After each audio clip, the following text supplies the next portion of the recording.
Hi everybody, this is Dr. Chris Nelson. Today I'm going to talk to you about a particular case where a young patient is congenitally missing their lateral incisors. Well, what does congenitally missing mean? It essentially means that the teeth were never there to begin with.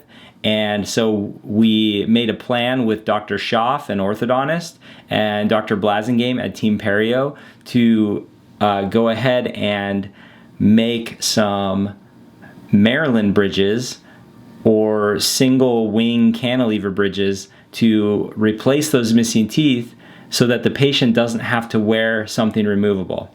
So back in the day, before implants, a lot of times the orthodontist would move the canines into the lateral position, and then they would move the premolars into the canine position and close the space that way, and then sometimes do some cosmetic work to change the look of the teeth so that it looks like the patient is not missing their laterals. And there are some compromises associated with that, but a lot of times that works really well. But a lot of times these days, what we'll do with the orthodontist is we'll actually maintain that space so that the patient has the option to do a dental implant in the future. The lovely thing about that is we hold the space open with braces, and then the patient, when they finish braces, usually has a retainer with some fake teeth on it. That's where we met our patient, so they were referred over from Team Perio. The patient had just finished ortho with Dr. Schaff, and we were instructed to consider making some Maryland bridges to replace the missing laterals. So we went ahead and did our full workup. You can see some videos on the YouTube page with full workup examples, and we identified that the patient would be a good candidate for this. There was the right spacing with the lower teeth, and we went ahead and made a plan to do the restorations.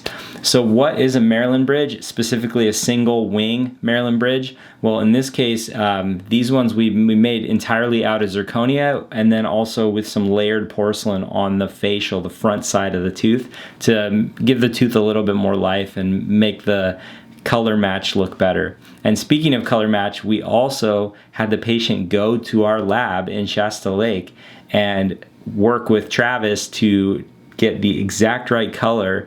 We also sent a whole bunch of photos from our office on some color options with different exposure levels, and that allowed us to get close. And then between the information that Travis gained at the lab and the information that we provided with the photos, we were able to get a really good shade.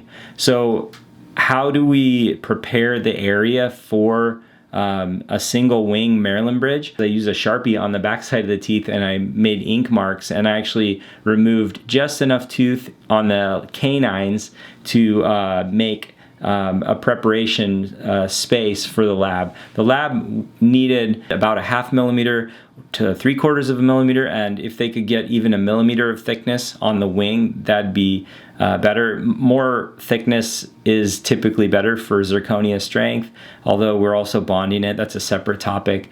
But so I wanted to make sure that we had the right amount of thickness. So we were able to prep the teeth and make an edge or a margin around the edge of the tooth, and then we also made a little dimple to help seat the wing. And then these restorations, they look like a tooth with a wing sticking off of it. Now, unfortunately, and I take a million photos, I didn't take any photos of the Maryland bridges sitting on the table. I think we just were busy that day and got right to it. But I do have some photos of how I aligned the Maryland bridges in the mouth. So I also used a Sharpie, and I marked the central and the lateral, and I was able to orient the tooth. I marked it after I oriented the tooth, so I put the restoration in, and I got it exactly where I think it needed to be after making any adjustments. I don't think we made any adjustments on these, and I got it just in the right orientation, and I marked it. And that was so when I went to put the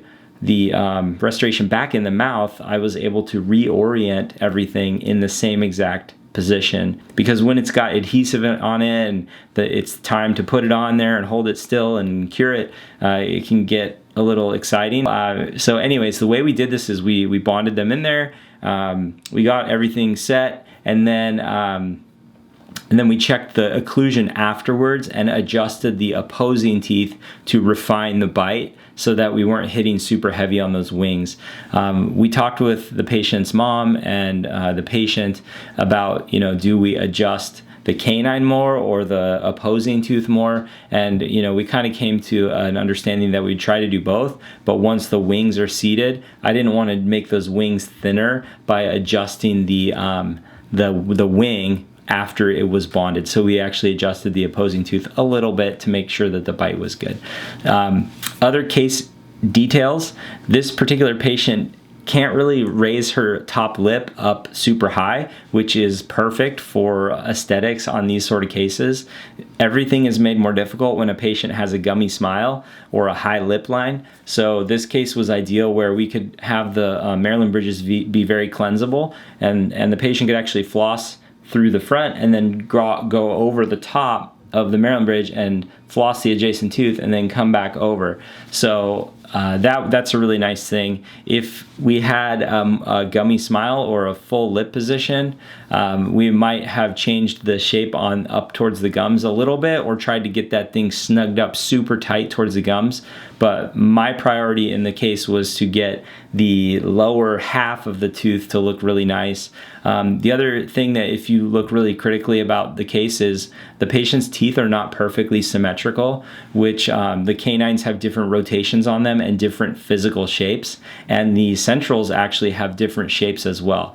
And so if/when we go ahead and do implants in the future for this young patient, we may modify the shapes of the canines or the centrals to make them more symmetrical before we do the implant crowns on the laterals so that we can get a more symmetrical appearance.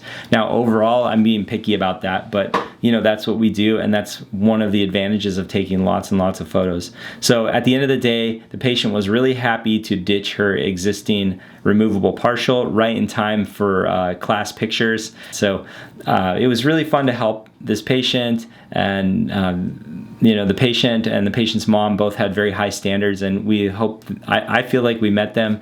What do you think? Let me know in the comments. And then if you have any questions, you can add them there as well.